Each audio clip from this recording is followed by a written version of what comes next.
Listener 92,9 FM Mix Radio. Selamat pagi, apa kabarnya Anda di pagi hari ini? Pagi yang cukup dingin ya kalau tadi, tapi sekarang udah mulai panasnya nyubit-nyubit gitu ya.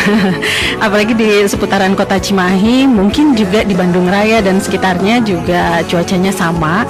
Tapi untuk menghangatkan pagi hari ini, seperti yang sudah kita informasikan sebelumnya, kita punya perbincangan menarik. Kembali kita adakan talk show atau radio talk di pagi hari ini, dan mengingat cuaca yang saat ini sedang masa peralihan sepertinya ya, dari kemarau ke musim hujan, atau tapi bisa dibilang masih ada hujan-hujan juga ya. Nah, berkaitan dengan cuaca yang tidak menentu dan juga munculnya berbagai jenis penyakit, salah satunya adalah DBD. Pagi hari ini juga kita akan berbincang mengenai pencegahan DBD dengan PSN atau pemberantasan sarang nyamuk. Dan nggak lengkap rasanya kalau pagi hari ini kita tidak menghadirkan narasumber yang tentunya berkompeten untuk membuka wawasan good listener semua mengenai pencegahan DBD ini sendiri dengan pemberantasan sarang nyamuk. Dan pagi hari ini sudah hadir di studio ada kembali Dr. Romi Abdurrahman. Selamat pagi, Dok. Selamat pagi, Kumaha, sehat? Pangestu kumaha sauleur. Alhamdulillah. Perjalanan lancar ke studio ya? Alhamdulillah. Karena tinggal nurut tugas dapat. Iya. Saya dapat sopir paling cantik sedunia. Oh gitu. Mbak Nur ya. Mbak Nur. Iya, dan pagi hari ini seperti sebelum-sebelumnya juga sudah beberapa kali Dr. Romi ya datang ke sini untuk kembali membuka wawasan Anda good listeners dan juga saya dan kita semua. Dan pagi hari ini seperti yang sudah diinformasikan, kita akan berbincang mengenai pencegahan DBD ya, dengan pemberantasan sarang nyamuk. Dan sebetulnya sih di sebelahnya Dr. Romi ada yang cantik lagi selain drivernya tadi ya, katanya ada Ibu Dian Anggraini ya yang mendampingi Dr. Romi juga di pagi hari ini. Nah, mungkin untuk Anda good listeners yang mungkin ingin bertanya nih, ada sebagian yang udah kenal dengan nama Dr. Romi, katanya asik mau nanya katanya. Boleh ya pertanyaannya disampaikan melalui WhatsApp di 085161280929, atau Anda juga bisa menyampaikannya melalui DM Instagramnya Mix Radio @929mixradio, atau melalui live streamingnya, live IG-nya Dinas Kesehatan Kota Cimahi ya, Dinkes Cimahi Care ya kalau nggak salah ya. Oke. Dan Ari nantikan juga pertanyaan-pertanyaannya, dan sebelumnya boleh kita buka lagi, boleh kita reminder lagi untuk good listeners ya mengenai DBD itu sendiri, Dok. Nah, sebetulnya pengertian atau DBD ini sering dengar, tapi mungkin bisa diluruskan lagi apa sih, Dok? DBD ini sendiri. Apanya yang perlu diluruskan? Kalau disangkanya DBD itu apa gitu ya, tren baru gitu ya. Nah, boleh silakan, Dok. Ya. Oke, terima kasih good listener. Jadi sebetulnya saya yakin kalau untuk demam berdarah denggi sudah sangat paham. Cuman kenapa kita berbicara lagi tentang denggi, karena ternyata penyakitnya juga tidak pernah bosan menyerang kita. Iya ya, ada aja gitu ya. Ada aja nggak hilang-hilang. Karena kita perlu sadari bahwa Cimahi itu memang daerah endemis. Kenapa kok Cimahi daerah endemis? Kita tahu sendiri Cimahi itu urban, dia padat ya. Jadi lingkungan kita, kota Cimahi, merupakan lahan yang sangat subur untuk pertumbuhan nyamuk. Salah satunya adalah nyamuk elit yang senang dekat dengan manusia, Aedes aegypti. Sayangnya nyamuknya ikut menyebarkan penyakit, salah satunya demam berdarah. Jadi demam berdarah penyebabnya bukan nyamuk Aedes aegyptinya ya, tapi virus yang disebarkan oleh nyamuk Aedes aegyptinya, yaitu virus denggi. Dan dia banyak jenisnya, 1-4. Jadi gitu. Kalau kita pernah kena demam berdarah, sayangnya kita masih punya kesempatan 3 kali lagi kena demam berdarah. Aduh. Karena virusnya ada 4 ya. Gitu. Memang kebanyakan sih nggak sampai 4 sih, 3. Tapi anak buah saya juga ada ya 3 kali kena 3. Oh, ketiga-tiganya gitu ya. Jadi ada 4 jenis. 4 jenis virus dengginya. Dan setiap yang mungkin terkena bisa terkena salah satunya. Betul. Atau juga bisa berulang kah dengan jenis yang sama? Yang beda. Oh, yang beda. Betul. Iya, jadi iya. kalau kita misalnya pernah kena demam berdarah virus yang jenis 1, kalau kita tertular lagi oleh virus yang jenis 1, kita kebal. Tapi sayangnya masih ada yang jenis 2, 3, 4. Nah, kalau kita tertular oleh jenis 2, 3, 4, kita akan sakit lagi. Dan yang paling mengerikannya sebetulnya begini. Semakin kita sering kena, itu kemungkinan akan jadi beratnya akan semakin tinggi. Gitu. Misal saya pertama kali terinfeksi oleh virus demam berdarah, mungkin gejalanya ringan, mungkin tidak bergejala, atau hanya demam biasa, greges-greges, atau kata orang Sunda mah lebat angin gitu ya. Panas tiris sungkul gitu ya. Tapi kalau kita nanti terkena lagi virus dengan jenis beda, kemungkinan kita akan jatuh ke kondisi demam berdarah atau yang lebih berat itu akan makin tinggi. Jadi makin sering kita terinfeksi oleh virusnya, makin besar kemungkinan kita gejalanya akan makin berat. Jadi kita harus tetap waspada ya, mungkin bosan atau mungkin saya pernah kena demam berdarah udah kebal, ternyata kenyataannya nggak begitu ya. Gitu. Iya. Nah, kalau tadi dikatakan katanya sebenarnya penyebabnya bukan si nyamuknya tapi virus yang dibawa atau disebarkan oleh si nyamuknya ini. Nah, penularannya itu biasanya gimana cara menularkannya gitu? Tentu saja si nyamuknya harus terinfeksi dulu, harus bawa virusnya. Bawa virusnya dari mana? Dari orang yang sakit. Tapi ada satu fakta yang menarik, listeners, bahwa nyamuk itu bisa mewariskan virusnya kepada telurnya. Ya, jadi kalau manusia mewariskan tanah, mewariskan harta, mewariskan saham, nyamuk mah itu mewariskannya virus. Iya. Jadi kalau betina dia sedang hamil mau bertelur, dia membawa virus demam berdarah, virusnya itu bisa ditransmisikan, bisa diwariskan ke telur-telurnya. Jadi ketika dia sudah menetas, sudah jadi nyamuk dewasa, dia bisa langsung menyebarkan virus demam berdarah. Dengan kata lain, bisa langsung menyebarkan penyakit demam berdarah. Gitu ya. Jadi penyebarannya itu bisa melalui si jentik yang udah nanti jadi nyamuk gitu ya, dan ikut menyebarkan juga. Betul. Nah, itu kalau kan nyamuk tuh ada kita nggak bisa bedakan ya secara visual gitu ya, nyamuk mana yang Aedes aegypti ya, mana yang nyamuk biasa gitu, mana karena dia nggak punya identitas yang bisa kita kenali gitu. Itu kalau kita bisa lihatnya dari misalnya nyamuk yang suka berkeliaran malam, pagi, siang, sore gitu. Gimana membedakannya? Karena dia aegypti mungkin bisa ditanya ya apakah dia biasa bahasa Arab atau tidak. Gitu ya. Tapi kenyataannya di lapangan, karena sebetulnya memang kenapa disebut nyamuk Aedes aegypti itu selalu disebut-sebut karena dia yang paling efektif. Karena dia yang paling suka dekat dengan manusia. Tapi jangan salah, keluarga Aedes yang lain juga bisa menularkan. Gitu. Contohnya nyamuk kebon, Aedes albopictus, atau misalnya di tempat lain, misalnya di Hawaii, itu kan jenisnya Aedes yang lain, Polliniensis ya. Gitu. Jadi sebetulnya kita tidak perlu bertanya identitasnya, KTP-nya ditanya, kamu jenis apa. Semua jenis nyamuk tolong kita bisa waspadai, kita kurangi populasinya, kita hindari gigitannya. Memang kalau secara kasat mata nyamuknya lebih kecil daripada yang lain. Jadi kan kadang-kadang kita lihat nyamuk, ini gede banget nyamuk, biasanya bukan Aedes. Nyamuknya itu biasa kecil, mungil, kemudian dia itu lebih penakut sebetulnya ya. Jadi kagebahkeun sakedik gitu, dia langsung misalnya lagi ngigit langsung pergi. Ya, kemudian belang-belang kayak tentara, tapi kalau tentara hijau dia ya hitam putih kan.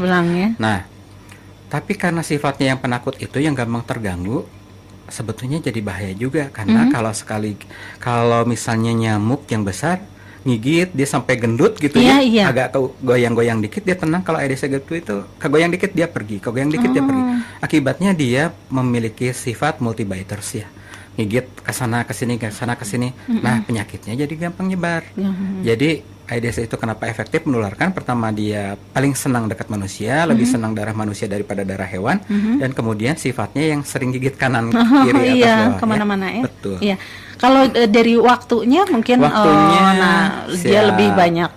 Memang waktunya yang kita klasik selalu bilangnya bahwa dia gigitnya siang, kemudian terutama pada pagi dan sore hari katanya. Apakah betul? Ya memang betul. Gitu. Dia kalau memang lingkungannya sesuai dan nyaman, dia bisa ikutan jadwal dia, keinginannya yang paling menyenangkan bagi dia akan begitu. Tapi masalahnya nyamuk itu kan makhluk hidup. Contoh, misalnya ini satu rumah nyamuknya lapar nih, tapi pada kerja semua. Dia mau gigit apa jam 8-9 pagi. Akibatnya ketika orang datang pulang malam, sore, dia gigitnya malam.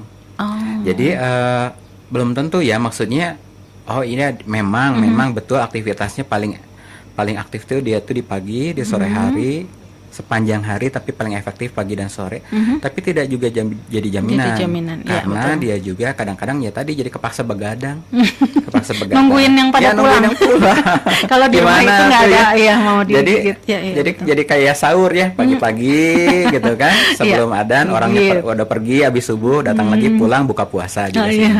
Mungkin nyamuknya juga begitu ya.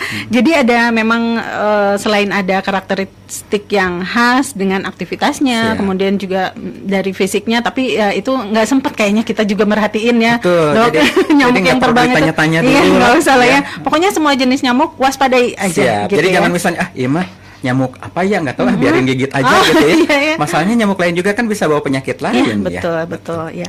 Nah, kalau dari mulai mungkin tadi kan katanya nyamuknya harus menggigit dulu yang terkena yang punya DB, kemudian baru menyebarkan. Nah, itu kalau masa dari mulai terkena atau masa inkubasi ya boleh disebutnya, dari mulai terkena sampai si orang tersebut timbul gejala yang bisa kita lihat itu berapa lama? Memang variatif ya, antara 3 hari bahkan 2 hari sampai 2 minggu, tapi rata-rata 4 sampai 7 hari. 4 sampai 7 hari. Rata-rata gitu. Jadi misalnya saya sekarang digigit, nanti seminggu ke depan biasanya saya sudah bergejala gitu ya. Dan itu juga sama nyamuk. Jadi kalau nyamuk misalnya saya sakit nih, ada virus di tubuh saya, nyamuknya kebetulan ambil darah saya, gigit saya. Di dalam juga dia perlu berkembang biak kurang lebih 1 minggu, sudah banyak di dia, nah dia bisa nularin lagi. Oh gitu ya, sekitar 4 sampai 7 hari ya mungkin. Nah kalau dari ini kita kan katanya semua nyamuk, semua jenis nyamuk kita waspadai aja ya. Iya, betul. Nah kalau kita bicara tentang tempat perkembangbiakan si nyamuk ini yang mungkin bisa kita sebagai langkah pencegahan ya. Jadi kita mewaspadai juga tempat berkembang biaknya si nyamuk-nyamuk ini, nggak cuma nyamuk Aedes aegypti ini. Biasanya mereka berkembang biak di air. Kalau jentik di air ya, identiknya dengan. Itu di air kotor, air bersih. Kalau Aedes aegypti memang karena disebutnya nyamuk elit, ya entah kenapa dia senang air bersih. Mungkin karena datangnya dari Afrika, dari Mesir ya, dimana kan di luaran susah air, jadi sehingga dia mepet-mepet ke tempat manusia kan, kemudian dia akhirnya jadi sifatnya itu menurun ke keturunannya, sehingga dia jadi nyamuk yang lebih senang di lingkungan manusia untuk bisa bertahan hidup. Nah sayangnya, ini jadi saya cerita dulu. Demam berdarah itu kan sebetulnya penyakit buhun ya. Dari jadi, dulu udah ada ya. Sebetulnya kalau di dinasti Qin, katanya di Cina itu 200 Masehi sudah tercatat. Dan katanya ini kayaknya dari orang yang keracunan air deh. Keracunan airnya dari hewan serangga yang dekat-dekat air. Udah ada dugaan ke arah sana ya tabiblat itu. Oke, kita lanjut. Dan sudah lama, kemudian sekitar 20 tahun ini kemudian dia merebak kembali, meningkat lagi, mewabah kembali dengan tingkat yang mengkhawatirkan. Kenapa? Karena kita makin padat populasi. Kita makin padat populasi, kemudian lingkungan juga karena padat populasi juga terus terang agak rusak oleh manusia ya. Nah, kemudian manusia makin maju, banyak wadah-wadah, tempat-tempat yang contohnya kita bikin wadah-wadah plastik, kita bikin dispenser, kita buat kulkas, ember, kemudian karena pemukimannya padat, aliran airnya juga kurang bagus, akibatnya jadi lingkungan yang sangat menyenangkan, jadi surga bagi nyamuk ya. Nah, kalau kepadatan kan kita sudah tidak bisa atasilah berat, tapi yang penting jangan sampai ada nyamuknya. Jadi kepanjangan gue listener sini. Nggak apa-apa. Jadi kemana-mana ini. Oke. Nah, jadi kalau dengan populasi yang meningkat itu ada hubungannya pasti gitu ya. Kalau si nyamuk Aedes itu ternyata sebetulnya kan dia kecil, kemudian terbangnya juga sebetulnya lemah ya dibandingkan dengan nyamuk-nyamuk lain yang bisa lari maraton. Misalnya nyamuk malaria dia sampai 1 kilo, 2 kilo dia terbang mampu. Kalau Aedes itu sebetulnya cuma 50 meter, 100 meter, tapi masalahnya padat penduduknya. Kalau padat kan gampang ya, tinggal ngetok ke tetangga sebelah gitu ya. Di gang padat dia tinggal di sini bosan nyamuknya, rasanya rasa jengkol, ingin kayak orang yang ini gitu ya. Yang rasa seblak, yang rasa putih dan lainnya. Oke, jadi kalau si Aedes aegypti itu kita perlu sadari dia senang di tempat air yang bersih biasanya. Air bersih. Nah, air bersih itu biasanya adalah buatan manusia. Oh, Di bak mandi kita tentu saja pakai air bersih air kan bersih, untuk mandi. ya benar. Untuk cuci piring kita pakai air bersih. Kemudian untuk minum kita pakai air bersih. Jadi karena kesukaannya begitu, dia itu hidup bersama kita bisa disebut. Jadi untuk memberantas nyamuk Aedes aegypti berarti air yang kita buat jadi tergenang harus kita pastikan tidak ada. Termasuk sampah-sampah yang bisa menampung air yang kita nggak sengaja simpan di luar. Wadah cat ke gelas-gelas bekas minuman. Kalau dulu mah tehnya ada yang dalam bentuk dikotakin aja ya. Kalau sekarang kan banyak yang gelas. Iya betul. Kemudian juga yang sering kami temui itu kalau di luar itu ban-ban bekas. Jadi punten kalau ban bekas kan sudah tidak digunakan lagi, disimpan di luar pun tidak indah. Buat apa ya? Ya sudahlah. Kalau masih bisa digunakan lagi, memang bisa ada pot, ada dibiarkan terbengkalai begitu ya sudah, lebih baik diberikan kepada yang bisa memanfaatkannya. Iya betul. Nah itu mungkin ya, jadi kalau dulu kita kenalnya pemberantasan sarang nyamuk atau memberantas jentik itu dengan 3M, terus akhirnya jadi ada plusnya karena mengikuti perkembangan aktivitas kita juga ya sepertinya dok. Oke, good listeners, dan mungkin kita nanti akan lebih jauh lagi menggali mengenai gimana sih cara sebetulnya untuk pemberantasan sarang nyamuk ini sendiri dengan mengenal lebih dulu DBD-nya itu sendiri, bagaimana penyebarannya. Kemudian mungkin juga nanti Dr. Romi bisa menginformasikan kalau kondisi di kota Cimahi atau Jawa Barat ini sendiri gimana sih DBD, apa adem ayem atau mungkin sedang meningkat ya berkaitan dengan cuaca yang saat ini sedang kita alami. Dan jangan kemana-mana, kita masih akan melanjutkan perbincangan kita setelah yang satu ini. Oke, good listener 92,9 FM Mix Radio, kita lanjut kembali ya. Perbincangan kita masih mengenai pencegahan DBD terutama dengan PSN atau pemberantasan sarang nyamuk. Dan di studio masih ada Dr. Romi Abdurrahman dan juga Ibu Dian Anggreni ya, yang akan membersamai Anda good listeners dan juga kembali membuka wawasan kita mengenai pencegahan DBD ini. Nah, untuk Anda yang mungkin ingin bertanya, ingin mengajukan pertanyaan, boleh juga mengajukannya melalui WhatsApp di 085161280929 atau Anda juga bisa menyampaikannya melalui DM Instagram @929mixradio. Nah, untuk Anda yang berada di luar jangkauan kota Cimahi, Bandung Raya dan sekitarnya, mungkin lagi ada di Papua, lagi ada di Sulawesi, dimanapun Anda berada, Anda juga tetap bisa menyimak perbincangan ini melalui streaming. Tinggal download aplikasinya, sudah tersedia di Play Store ya, Mix Radio Cimahi, atau Anda juga bisa menikmatinya melalui browser, tinggal mengetikkan https://s.id/mixradiocimahi. Nah, kita lanjut lagi ya dok. Kalau tadi kita berbincang mengenai tempat perkembangbiakan nyamuk Aedes aegypti ini yang sesuai atau seperti kita tahu perkembangan zaman, perkembangan juga mungkin perbedaan aktivitas atau kebiasaan kita dalam beraktivitas sehari-hari.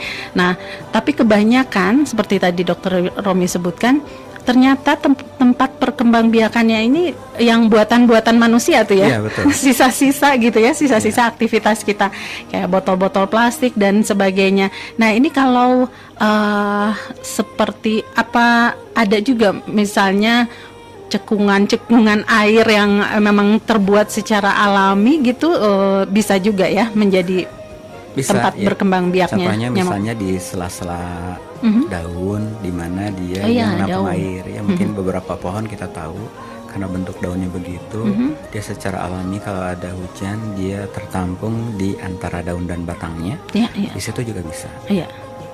Asal bening. Asal dia bening.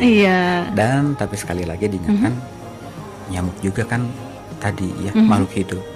Pada suatu saat kalau misalnya dia sangat terpaksa, dia akan, kalau nggak ada tempat banget gitu ya, nggak ada tempat banget, dia akan menyimpan telurnya di mana aja. Misalnya, nggak ada nih yang jernih, yang setengah keruh juga nggak apa-apa. Jadi tidak jadi patokan bahwa nanti misalnya merasa oh ini di pagar bambu saya airnya nggak bening-bening amat begitu. Ya. Jadi nggak usah gitu ya. Padahal kalau nyamuk mah kalau misalnya nggak ada tempat yang betul-betul bersih ya apapun. Iya. Gitu kan. Kalau udah kebelet mau melahirkan di mana aja ya. Iya betul-betul. Nah kalau seperti kita tahu mungkin ada tanda-tanda atau gejala-gejala tertentu yang muncul dari seseorang yang terkena DBD. Mungkin biasanya dengan pemeriksaan lab atau bisa dilihat secara apa ya? Mungkin kalau tanda-tanda, kalau dokter lebih paham tanda-tanda klinis gitu ya. Ini apa saja sih dok yang karakter khusus gitu dari orang yang terkena DBD ini? Ya, good listeners, sebetulnya kalau bisa dibilang khasnya, bisa disebut tidak ada khasnya teh. Oh, nggak ada. Jadi kalau demam berdarah itu kan penyebabnya virus. Pas tahap-tahap awal sakit oleh virus itu biasanya gejalanya mirip, ya. Demam mendadak tinggi, gitu kan. Ada sakit kepala, ada pegel-pegel, ada nggak enak makan, ada lemas, mungkin ada muntah sedikit, ya, sedikit diare atau nyeri tenggorokan sedikit. Demam berdarah tuh begitu awalnya. Jadi pada tahap awal kita secara kasat mata, secara pemeriksaan biasa kita tidak bisa membedakan apakah nantinya jadi demam berdarah, apakah nantinya jadi flu, apakah nantinya ternyata jadi cacar air misalnya. Sama-sama demam ya? Sama-sama demam tinggi ya.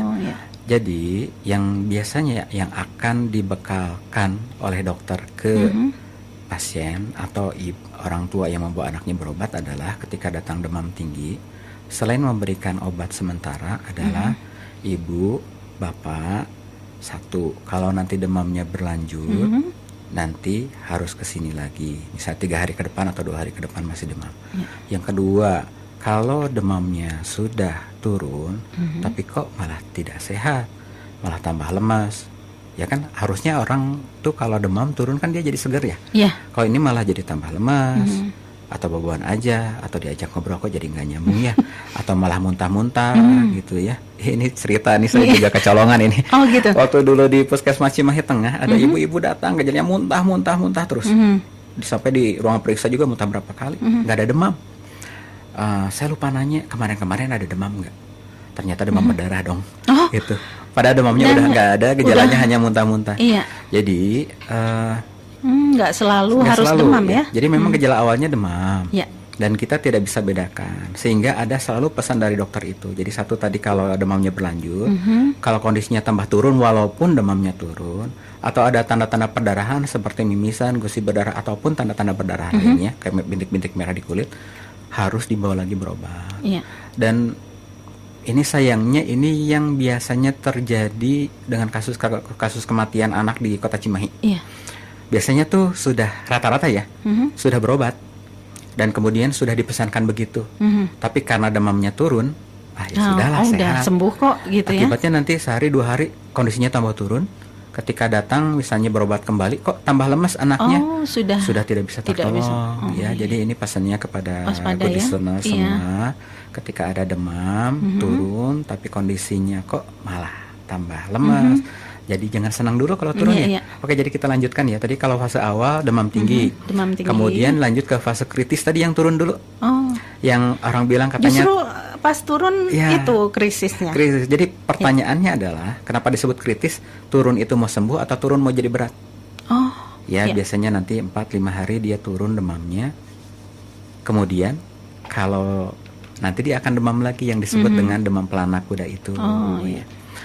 Nah, kita tidak akan menunggu misalnya begini, demamnya turun naik lagi, demam berdarah, enggak. Ketika demam berlanjut 3 hari atau lebih, atau kondisinya turun walaupun demam turun, atau misalnya ada tanda-tanda perdarahan, tentu saja nanti dokter akan menindaklanjuti dengan pemeriksaan yang lebih spesifik untuk menentukan demam berdarah atau tidak.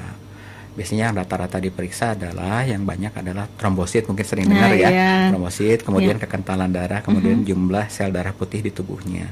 Bisa juga dengan pemeriksaan yang lain, misalnya yang ada namanya NS1 untuk meriksa adakah virusnya atau tidak, kemudian memeriksa apakah ada kekebalan tubuh antibodinya atau tidak, IgG, IgM namanya ya, ya mirip dulu waktu COVID lah ya, ada pemeriksaan antibodi, ada pemeriksaan antigen, sama juga demam berdarah. Tapi rata-rata yang akan dilakukan pertama adalah pemeriksaan darah rutin karena itu yang cepat, mudah, murah gitu ya.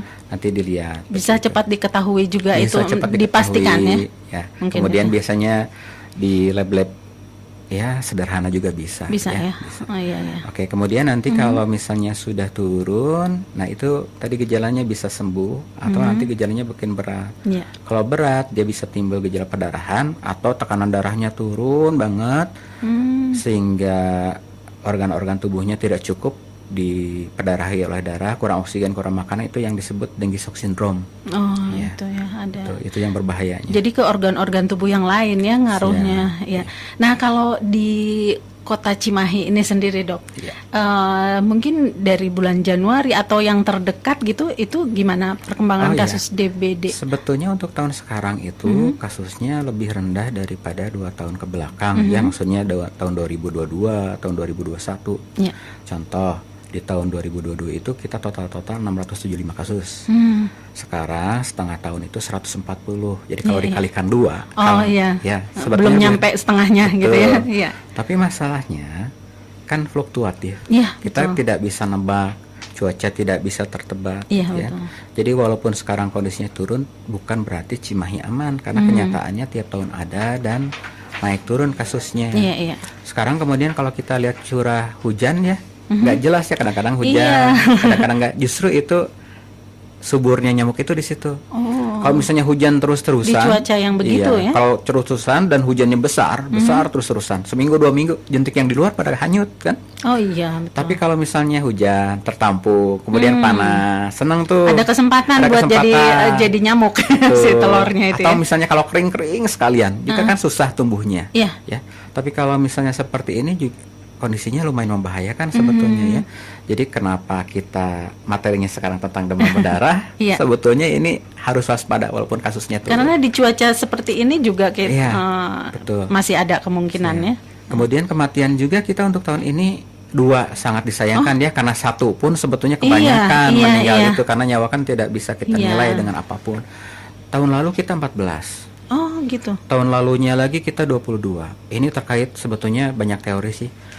Yang waktu tahun 2022 itu kan kita bersama dengan pandemi ya. Iya. Itu banyak cerita meninggalnya itu jadi terus terang agak tragis ya. Orang tua takut bawa anaknya ke pelayanan kesehatan karena takut nanti anak saya dibawa nanti tertular COVID. Yang kedua, kalau anak saya dibawa nanti di COVID-kan. Ada juga tuh sering dengar. Ada di COVID-kan. Iya. Akibatnya apa? Enggak dibawa lah berobat. Dirujuk ke rumah sakit udah ketahuan demam berdarah, enggak mau, rumah sakit isinya orang COVID semua. Iya, takut kena COVID, anaknya meninggalnya di rumah gara-gara demam berdarah. Aduh. Gitu kan, itu 2002 tragis sekali ya. 2021 masih ada kecenderungan begitu tapi sudah berkurang. Iya. Kemudian kalau sekarang mudah-mudahan sudah tidak ada lagi stigma seperti itu ya. Iya, mudah-mudahan. Jadi kalau ada yang sakit, jangan ragu-ragu, good listeners, bawa yang sakitnya untuk berobat. Iya, betul.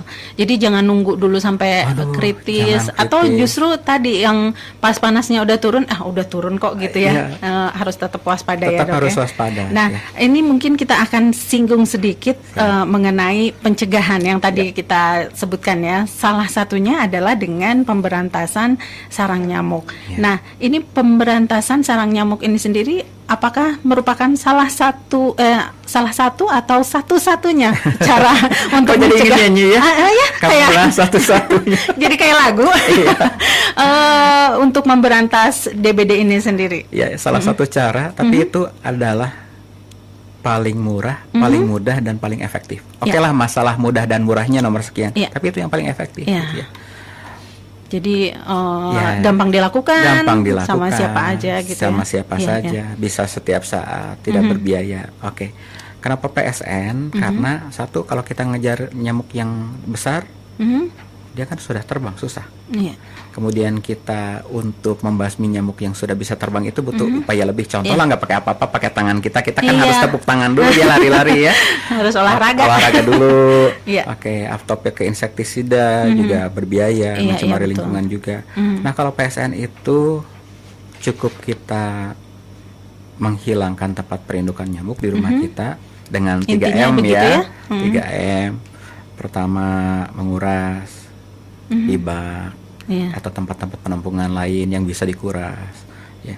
Dan dikurasnya jangan lupa disikat ya. Soalnya telurnya itu nempel di dindingnya. Oh gitu. Ya, kalau tidak disikat, telurnya masih nempel, diairin ya nanti hidup lagi ya. Iya. Oh gitu. Dan kan telurnya luar biasa kalau nyamuk itu ya. Dia bisa bertahan dalam kondisi kekeringan sampai berbulan-bulan. Rata-rata nyebutnya sampai 6 bulan dia bisa bertahan dalam kekeringan, bahkan ada yang nyebut sampai 1 tahun.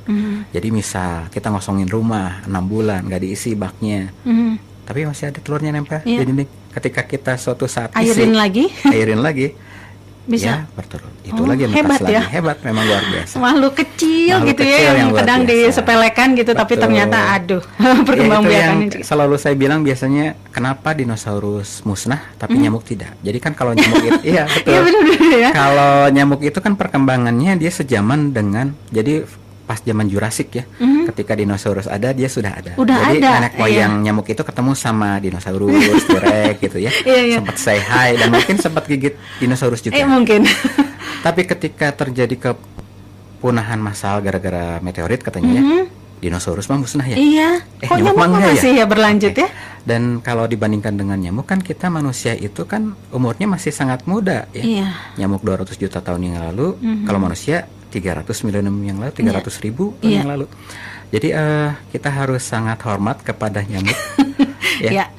Dan karena ketangguhannya itu berarti kalau kita ingin membasmi nyamuk, katakanlah mengontrol populasinya, kita harus lebih tangguh dari nyamuk. Nah itu. Iya. Balik lagi lah ke PSN lagi ya. Cerita nyamuk. Ya, jadi PSN itu paling mudah, murah, paling efektif. Ya, caranya 3M. Pertama kita harus menguras, membersihkan tempat penampungan air, jangan lupa disikat. Seminggu sekali. Kenapa seminggu sekali? Karena pertumbuhan dari telur jadi nyamuk itu biasanya butuh 10 harian. Jadi kalau 10 hari sampai 2 minggu tergantung kondisi. Jadi kalau kita bisa seminggu sekali, kita bisa potong sebelum jadi nyamuk dewasa. Kemudian yang kedua jangan lupa tutup wadah-wadah yang bisa ditutup. Ember bisa ditutup, tutup toren wadah penampungan air di atas ditutup, ya. Jangan sampai dia memiliki kesempatan untuk mengakses air itu. Yang ketiga juga menggunakan kembali barang-barang yang bisa menampung air ya tadi seperti wadah-wadah yang bisa digunakan untuk wadah lain silakan digunakan. Kalau memang tidak bisa digunakan lagi, kalau cuma numpuk jadi sampah, diberikan kepada orang yang bisa memanfaatkan kembali. Ya. Sekarang ada plus. Kenapa plus? Plusnya adalah dengan cara menghindari gigitan nyamuk atau cara-cara lain, misalnya pakai insektisida, menggunakan repelen, tidak menggantungkan baju, menggunakan kelambu, menggunakan kasa nyamuk, karena cara-cara lain selain 3M tadi. Oh gitu, yang plusnya itu ya.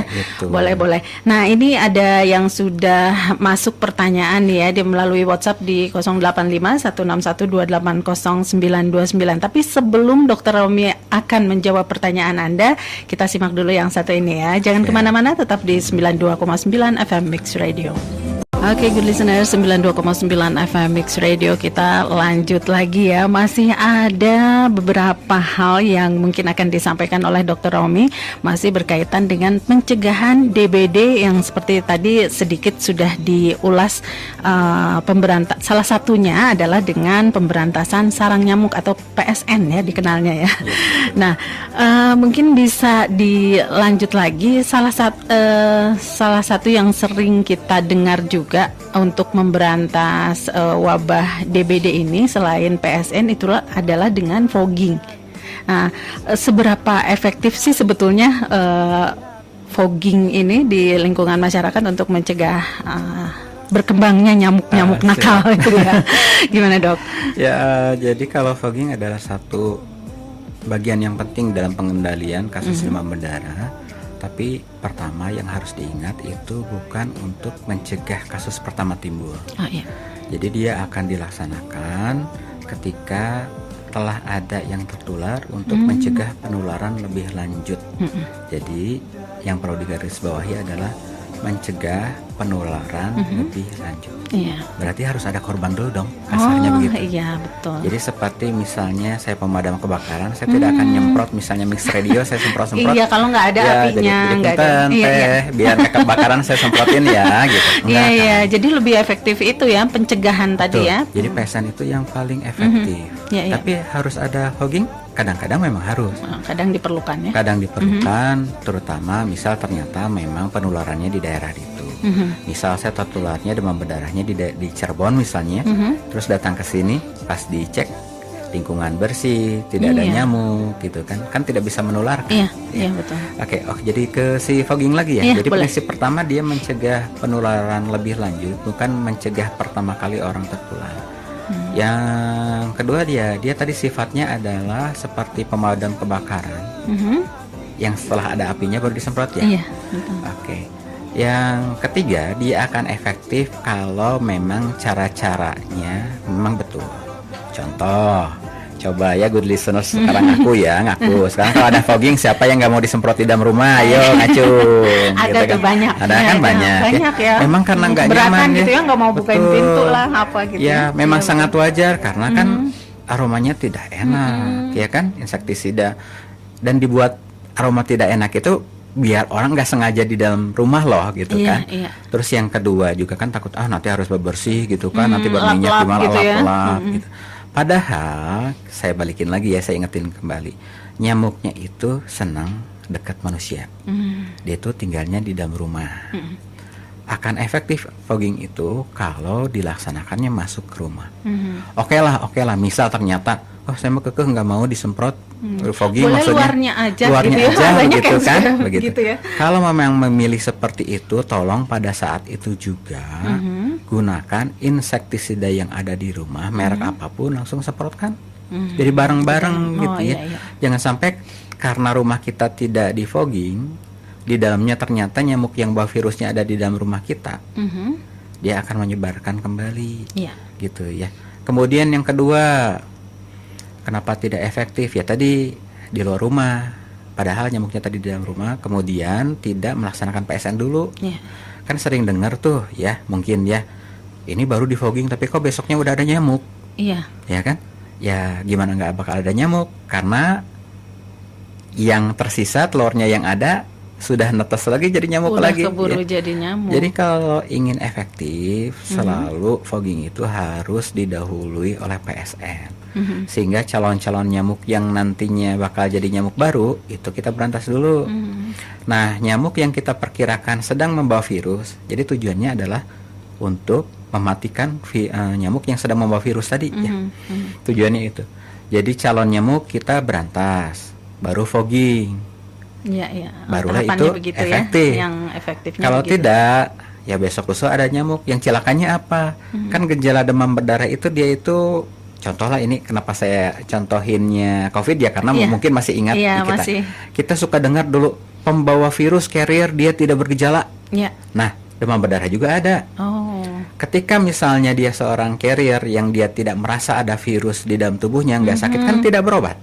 Dia jalan-jalan di rumah ada gitu, tidak dirawat. Nah, ketika fogging hanya membunuh nyamuk yang dewasa, besok lusa ada nyamuk baru, si nyamuk baru itu ngegigit, misalnya saya ada carrier yang tidak bergejala kemudian dia nularin ke orang lain, ya tetap nyebar. Betul. Jadi agar efektif, satu harus PSN dulu dilaksanakan, yang kedua memang penyemprotannya harus benar di dalam rumah. Gitu ya. Begitu. Itu ya tahapan dan sebetulnya bagaimana fogging ini tetap bisa dilaksanakan, tapi dengan lebih baik PSN dulu. PSN gitu. Pertama ya. Iya betul. Bahkan bisa disebut kalau misalnya tanpa fogging, tapi PSN-nya dilakukan secara benar, dia akan mungkin meredam. Bisa ini ya, bisa lebih efektif malah ya gitu. Oke, dan boleh masuk ke pertanyaan. Siap. Ya. Ini dari Pak Adi katanya di Cibeber, Cimahi Selatan. Mau tanya ke Dokter Romi untuk pemberantasan sarang nyamuk, bisa nggak kita memancing jentik nyamuk dengan menyediakan ember berisi air yang setiap 3 atau 4 hari mungkin dipakai nyiram tanaman. Sebetulnya siklus dari nyamuk bertelur sampai jadi jentik sampai jadi nyamuk yang bisa terbang itu berapa hari katanya. Tadi sedikit sempat diulas berapa hari agar bisa diestimasi katanya. Setiap berapa hari sih airnya dibuang. Oh, jadi dipancing. Ayo bertelur di sini terus padahal mau dijebak mau dibuang. Padahal diculik anak-anaknya itu sama kita ya. Benar. Jadi ini terima kasih Pak Adi, pertanyaan bagus sekali. Tuh kan jadi ngengitin ya. Jadi memang banyak cara, salah satunya yang disebutnya feed trap ya. Jadi untuk jebakan telur nyamuk. Oh, memang ada ya. Ya, itu salah satunya tuh. Terima kasih nih pertanyaannya nih. Jadi karena memang dia itu rata-rata 10 hari sampai 2 minggu. Bahkan kalau misalnya kondisinya sangat tidak memungkinkan, dia mungkin lebih dari itu jadi nyamuk. Jadi tadi siklusnya ya, di atas seminggu ya. Jadi kalau memilih cara itu akan efektif kalau seminggu sekali dibuang airnya. Si pembuangan airnya ya. Ya, kalau misalnya jangan dengan wadah yang terbuka begitu ya. Jadi hanya ember kosong, air semua gitu kan, atau wadah apapun disimpan di pojokan misalnya. Biar nyamuknya merasa, ada tempat bersalin, begitu ya. Baik hati sekali ini manusia, terima kasih. Padahal mau diculik. Jadi seminggu sekali tolong dibersihkan. Tapi hati-hati, good listeners. Itu kita harus rajin ya. Kalau kita tidak rajin untuk ngeceknya seminggu sekali dibuang, malah jadi bom waktu. Simpan aja ember di pojokan, diisi air. Kita kelupaan weh.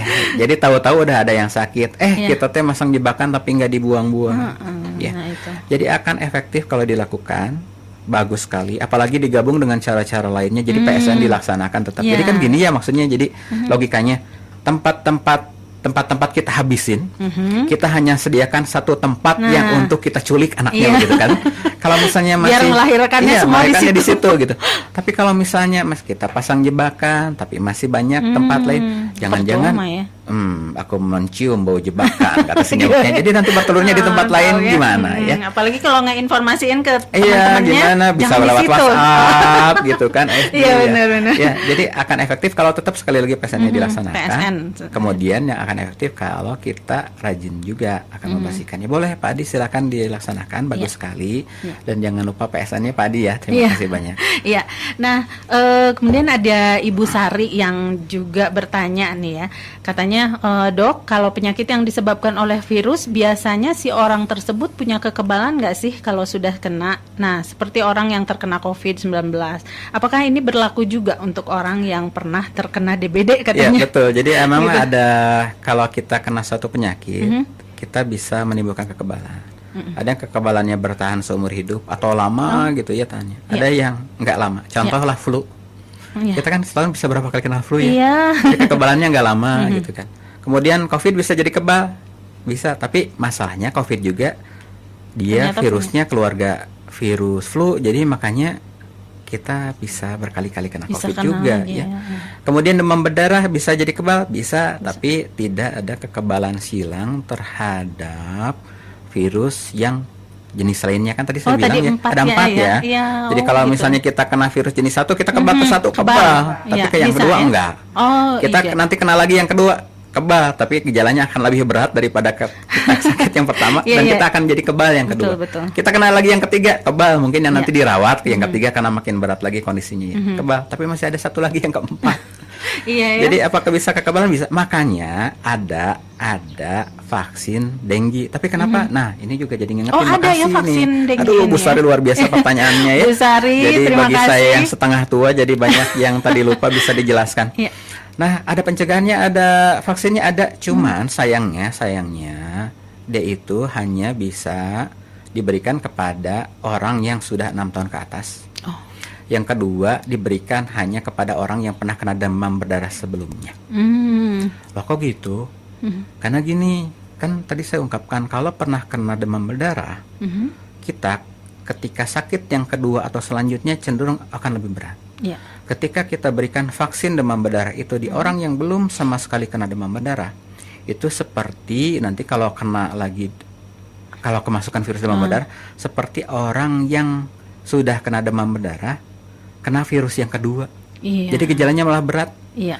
Jadi sayangnya hanya bisa diberikan kepada orang yang betul-betul sudah pernah kena demam berdarah. Iya, iya. Itu baru Dan efektif. usia juga Di ya. atas 6 tahun. Jadi Sementara DBD ini nggak pandang usia kan? iya, apalagi kan Iya. dia fokusnya kebanyakan tuh anak ya di bawah 14 tahun. Iya, iya. Iya kan, kemudian kasus-kasus yang banyak meninggal juga kan balita. Oh iya. Jadi memang kenapa kembali lagi ke PSN, kenapa yang paling efektif?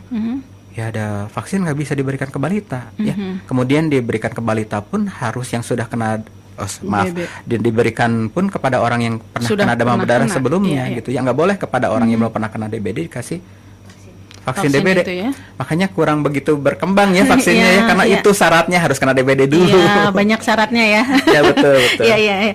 Nah, ini mungkin kita bisa sebagai antisipasi. Bisa tahu nggak dok, kalau misalnya orang yang kan tadi salah satu indikasinya demam lah ya, yang bisa kita lihat gitu. Nah ini setelah demam berapa hari kah, atau setelah muncul gejala apakah? Jadi kapan sebetulnya orang yang kelihatannya bergejala DBD ini harus segera pergi ke pelayanan kesehatan? Kapan minta pertolongan begitu ya? Betul. Oke.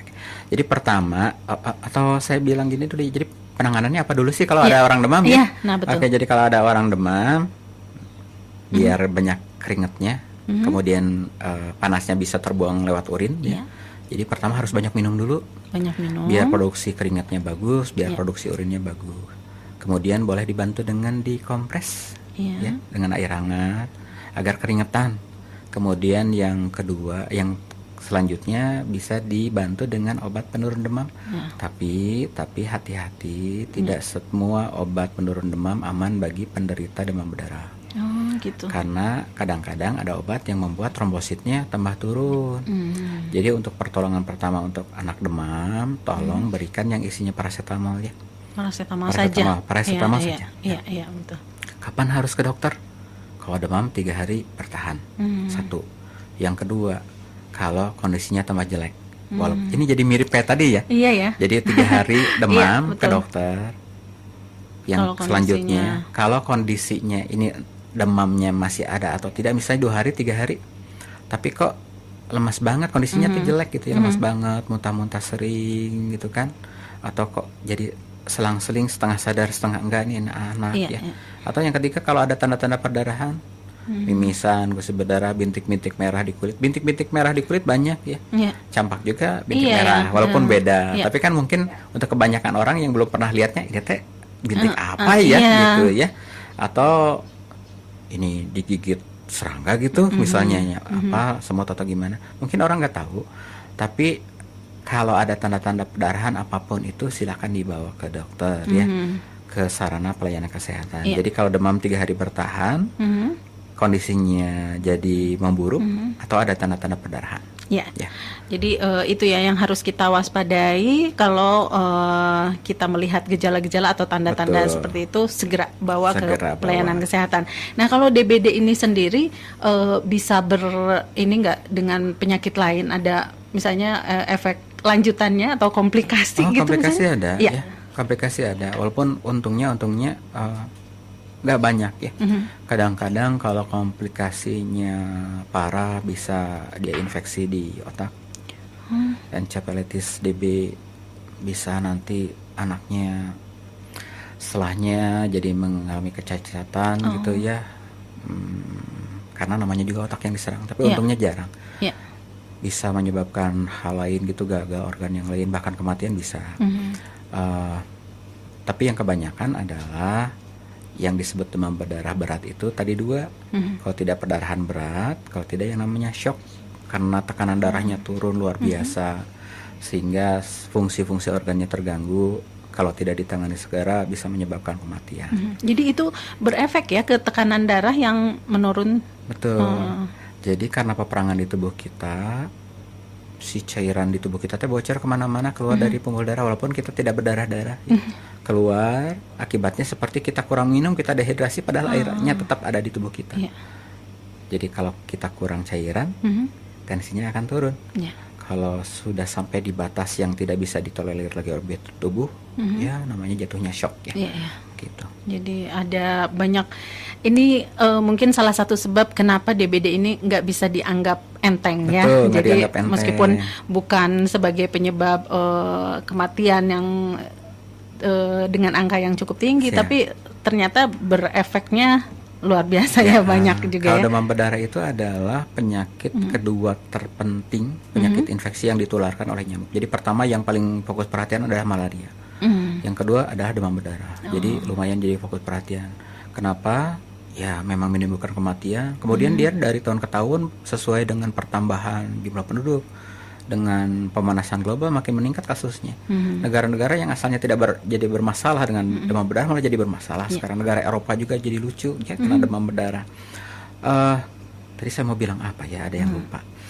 Oh iya, demam berdarah itu sebetulnya adalah sembuh sendiri ya Teh. Oh gitu. Ya jadi kayak seperti flu lah. Sebetulnya kita tanpa minum obat pun istirahat, makan, gitu kan, akan sembuh. Demam berdarah juga begitu. Cuman masalahnya tadi ada yang bisa jadi berat. Nah di rumah sakit itu dia itu dijaga agar kondisinya tetap bagus. Jadi dijaga cairannya tetap cukup, dijaga kalau ada perdarahan kita gantikan, kemudian dijaga nutrisinya agar tetap terpenuhi.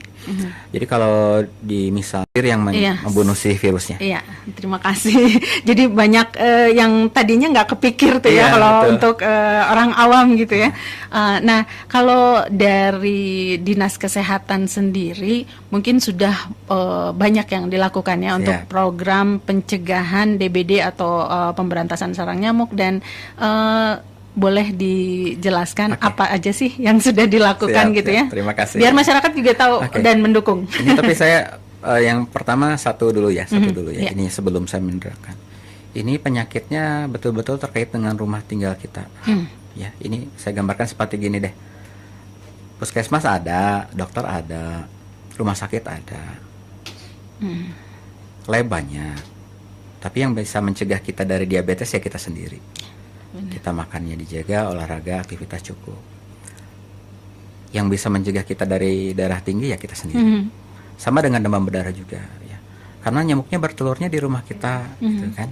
Dia berkembangnya di rumah kita, ngigit kita juga, gitu ya. Walaupun ada dokter, ada puskesmas, ada rumah sakit yang mencegah bisa penularan itu ya kita sendiri. Ya. Oke, jadi salah satunya adalah ini ya, kita mengingatkan kembali masyarakat lewat Mix Radio, lewat Diskon Info, lewat puskesmas tentang bahaya demam berdarah.